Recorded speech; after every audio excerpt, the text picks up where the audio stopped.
Hey guys, thanks for watching. And now let's dig a little bit deeper into the five process groups. The first one is initiation process group.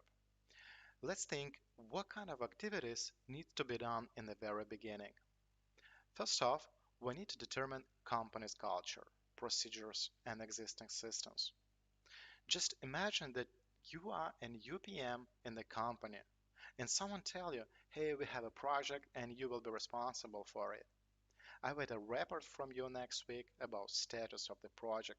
Do you really think it's okay? I'm sure you're not, because to manage a project in a new company, first of all, you have to understand how this company actually works. What is the company's culture? What kind of processes do this company use? What platforms and systems do they use? Your behavior should be according to company's culture and policy. It takes time a little, but this thing shouldn't be missed. After, we need to collect processes and historical information if such exists.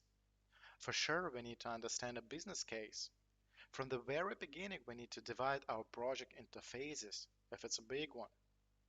We need to know who will be our stakeholders, what are their assumptions, requirements, and expectations. We need to define objectives and goals for the project, make a risk assessment to understand how risky this project is.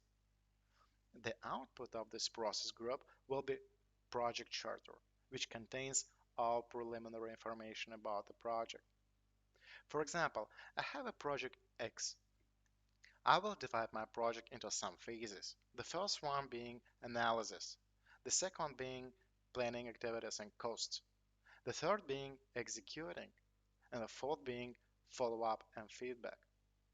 Feasibility study. I have to collect all necessary information about past projects, past activities, their estimations, risks, constraints, basically all past information. I have to understand what the scope is and the purpose behind the project, why it needs to be launched. I have to know how I will understand if I have reached the project's goal or not.